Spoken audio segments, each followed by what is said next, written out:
Hello and welcome to Business Insider with Mario Toneguzzi on YYC Business, brought to you by Megapix Media. Joining me today is Mark Petros, owner of Nick's Steakhouse and Pizza, former University of Calgary Dino football player, and University of British Columbia Thunderbird. Thanks for joining us today, Mark. Oh, my pleasure. Well, we're going to talk about an award that has been launched, the Tim Petros Running Back Award.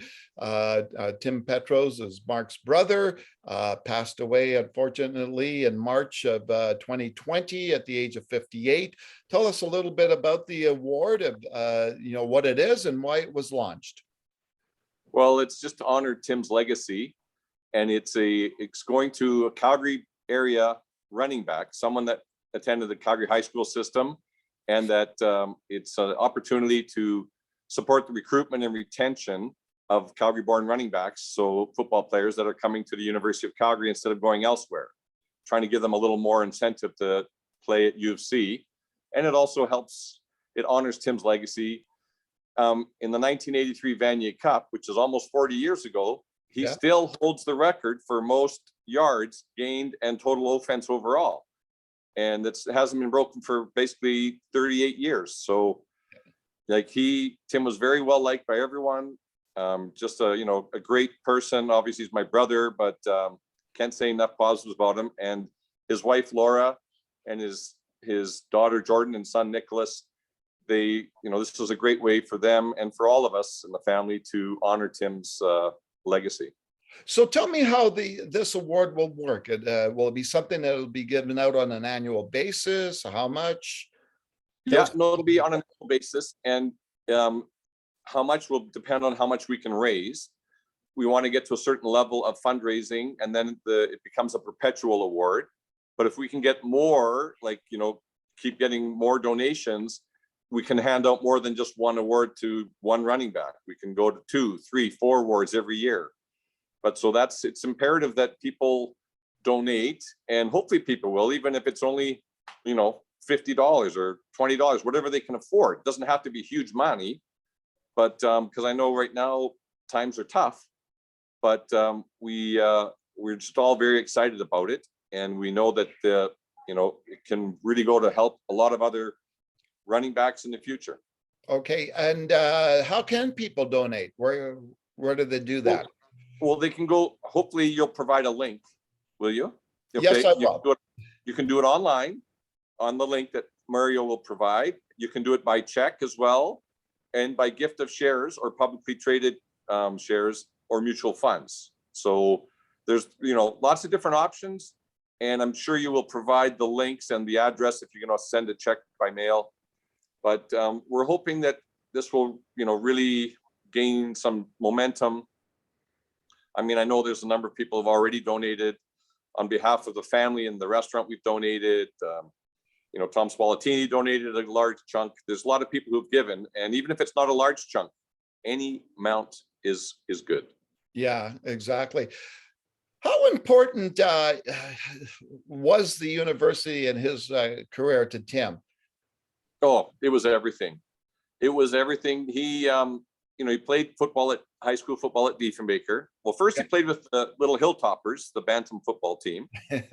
And everywhere Tim went, he won the championship in the Hilltoppers, championship at Diefenbaker, and the Vanier Cup. I mean, the Stampeders, they didn't win any championships, but those were the lean years, we like to call them. Yeah. Back when Tim played, it was, it was tough. Yeah. But the U of C, it was huge for Tim. That was his life. All of his lifelong buddies from the U of C, and yeah. So I'm going to reflect a little bit about Tim and his career, Mark. And you did mention 1983 Vanier Cup victory over Queens Golden Gales. I was there at that, covering it for the Calgary Herald. Still shake my head at what he did that day. 260 yards rushing, 400 yards total offense. Were you at that game? Yeah, I was on the team as well. I didn't get to play in that game though, but yeah, he. What do you remember about that game? Oh, I just remember that Queens, they thought because Greg Vaver was the Heck Crichton Trophy winner that year, the player of the year, Yeah. we passed all year. Even they thought we were going to pass the ball. And it was a mucky field, and it was perfect conditions for my brother to run roughshod over these people because he was so elusive, quick and shifty, and they just couldn't stop him. Yeah. And a story about 10 years after the fact, maybe 15, Coach Doug Hargraves, he was the coach of Queens. Yeah. He came into Nick's one day, and it just so happened that Tom and Tim and Greg were here. Oh, wow. And took him up. I say, hey, guys, here's Doug Hargreaves. And he even said, they thought they were going to crush us. They thought it was all about passing, and they were going to stop the pass. And they were unprepared for a running back like that. Yeah. And of course, you know, he had the great O-line in front of him, and then the big tank and Tony Spallettini, you know, clearing paths as well. And, you know, you just gave Tim a little bit of an opening, and goodbye. Yeah. They just thought it was going to be a passing game, and it wasn't. It was a running game, thank God for us. And we beat them. When you look back on Tim's career, both university and in the CFL with the Stampeders, what do you think were some of his key talents, key skills that he brought to the game? Well, Tim's number one asset, or the best thing about Tim, was that he never judged anyone, and he stood up for all. Like, he was always there to support everybody. I remember we had a little gathering here one day after Tim passed away, and Stu Laird played with Tim at UFC, but then he played for Montreal. But then he got traded to Calgary, and he came into the locker room, and there was no stall for him. And Tim just called him over and said, you can share my locker with me. Like, just things like that. Dan Wicklum had some great stories to share about Tim as well. That just kind human being, never judged, and just there for everyone. So I think he brought that kind of a persona to the team. And when you have that, it just builds, you know, loyalty, and builds a team into a family. That's like, and he was, I mean, obviously an awesome athlete. This kid used to get on the skateboard. We lived on a hill. Yeah. And do a handstand in shorts, no shirt or nothing, do a handstand all the way down the sidewalk on the skateboard. And I couldn't even stand on the skateboard standing up. And he's like, he was just athletic. Yeah, no kidding. And well, that's great, Mark. I appreciate your time in this.